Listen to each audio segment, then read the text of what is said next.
Hello, I'm a VTuber. Anyway, stop killing games.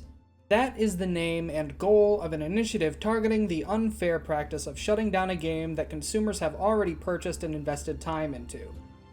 Spearheaded by Ross Scott, who is also the guy that made the Machinima series Freeman's Mind, Stop Killing Games wants to put a sort of safety net in place that protects consumer rights in Europe.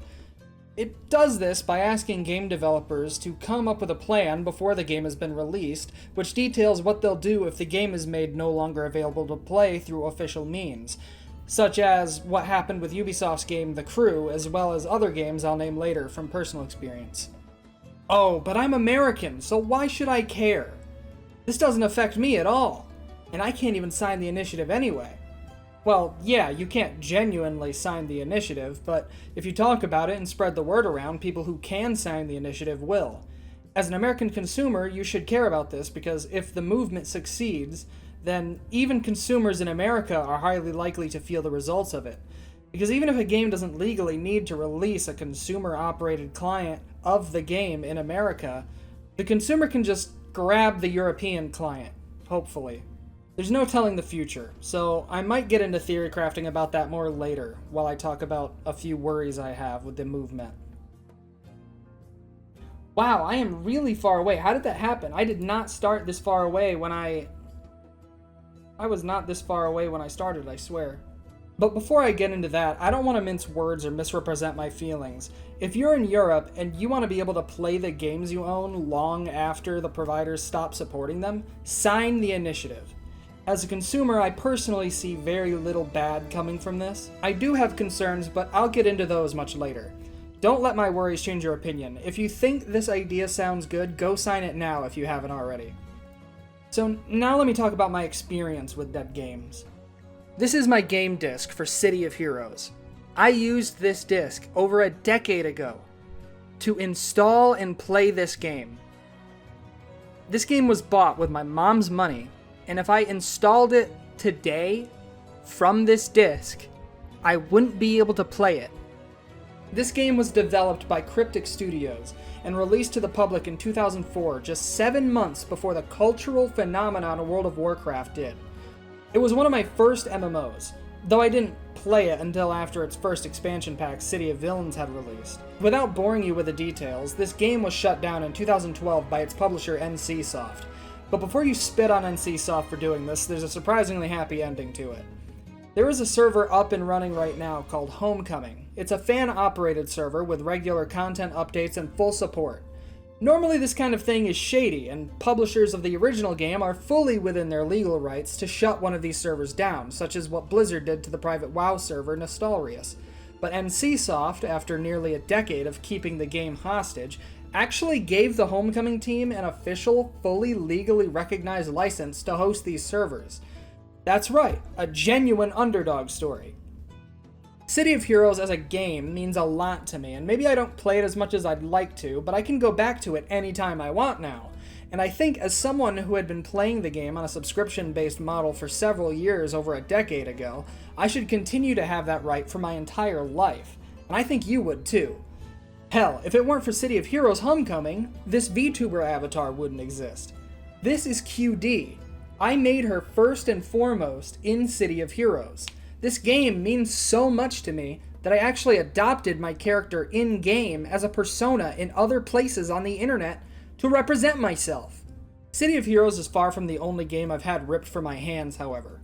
Some of these games are a lot more important to me than others, but even if they aren't, I'm still going to mention them.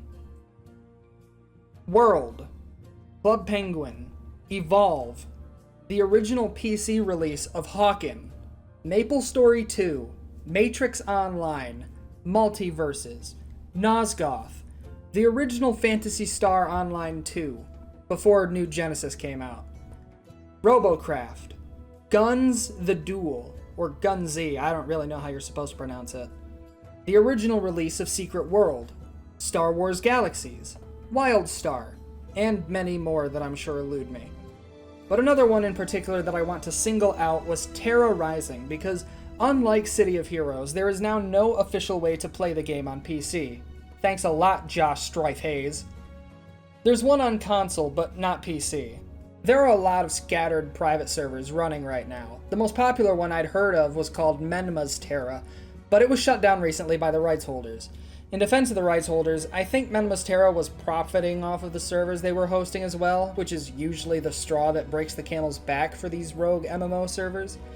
I won't name the other individual servers that are still running because I want to protect the player base, but there are several different flavors of the game being hosted that showcase it at separate times in its life, from the end of service to all the way at its early peak. Regardless of the server I choose, none of them are safe and can be taken away from me and the others who enjoy it at any time. So Stop Killing Games won't bring Terra back in any official way. It won't even bring back a lot of games that are out right now but die in the future, but it can still protect future releases from this fate. Champions Online is a game at risk of shutting down, but it's being preserved very well by its rights holders and its devoted albeit small community, and I couldn't be happier. Meet Your Maker, despite having lost virtually everyone who enjoyed the game and dropping support for future updates, is still currently up and running with player-made dungeons in circulation. But one day, these games are probably going to be shut down, with potentially no way to play them again. But we can try to help save future games from this fate. Now for some concerns I have with this initiative. Though they're not really anything to do with the initiative itself, more the concept of preservation and how I feel like game preservation is ultimately doomed. First of all, Pirate Software, despite all his controversy, did make a good point in one criticism. An online game that is dependent on its community, like most MMORPGs, and a game like Meet Your Maker, need a lively amount of players to really express the impact of that game. This criticism is easily shot down though because the initiative is only supposed to preserve the game, not the community, which just goes to show that even if a game is preserved, you technically might still never be able to play the game as it was intended, years and years down the line, and that's unfortunate, but at least you'd be able to play it. Another point I want to bring up is that you can run the original Doom on anything. And I know I'll be laughed off the entire internet for thinking that could ever change because Doom is a miracle of engineering from the floppy disk era, but what happens when you can't run Doom on something anymore? It's impossible, I hear you say, and don't get me wrong, I completely agree, especially since Doom's source code is literally right there for anyone to modify. My point in bringing that up is that a lot of games, no matter their design, might one day be rendered inoperable. Of course, preserving a game still allows it to be played on hardware that's designed to handle it, but we're slowly starting to see games that were released 10 to 20 years ago run into performance issues because they're using features that are just straight up being dropped from modern PC build designs. Bully Scholarship Edition, Sonic Adventure 2, and GTA 4 used to work fine when they released on PC, but nowadays they're rife with performance issues that only became present over time. I started playing Star Wars The Old Republic again recently, and that game was made on DirectX 9, which has a bug that speeds the camera up to absurd amounts on mice with high DPI. That's hardly relevant to what I'm trying to talk about, but I'm more using it as an example of games being stuck on the design restrictions of the past. Another thing I'm worried about is, seeing as the initiative is only going to be in effect in Europe, that might cause a lot of Asian games to never see international releases. We already see a lot of Japanese and Korean exclusive releases, and needing to conform to SKG's European initiative might overcomplicate the process of bringing it to the rest of the world. So we might potentially see less localized releases from the Asian game market, but maybe not. I can't really say with certainty if this would actually be a problem or not. I still think it's worth mentioning. And what do you do about Roblox? Roblox is in a really weird spot because it's a totally free game engine with its own game hosting service. So how would something like that work? There's literally going to be thousands of Roblox games made within a year of the initiative being put into place. And though a lot of them may not be monetized, a lot still will be. They'll include microtransactions for a ginormous variety of things, which means by design they'll have to have some form of preservation for them, right? Unless, of course, Roblox in this context is all considered one game, and therefore don't need to worry about the initiative because it's not retroactive, so it won't have to make a preservation effort for their user base. That's a bit of a complicated measure, though, and I guess at the end of the day it'll be up to the lawmakers and game designers to deal with. If Pressure and Sonic Pulse RP get to exist forever in this way, that's fine, but if not, that's also fine. When either of those games stop getting updated by their teams, it'll be a concentrated effort to keep it running through any engine update Roblox goes through. Roblox games become obsolete due to engine changes all the time.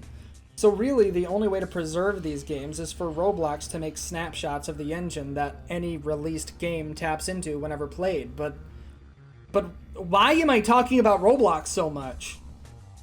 Anyway, with all that said, I still think if you're in Europe, you should definitely sign the initiative, because despite my worries, I think it's still a good route to go down for the purpose of game preservation. Don't sign it if you're not in any of the listed countries. Your vote will be invalidated and it will damage the initiative. Also, you might get into legal trouble. Maybe. But maybe not. It's hard to say. Okay, anyway, bye.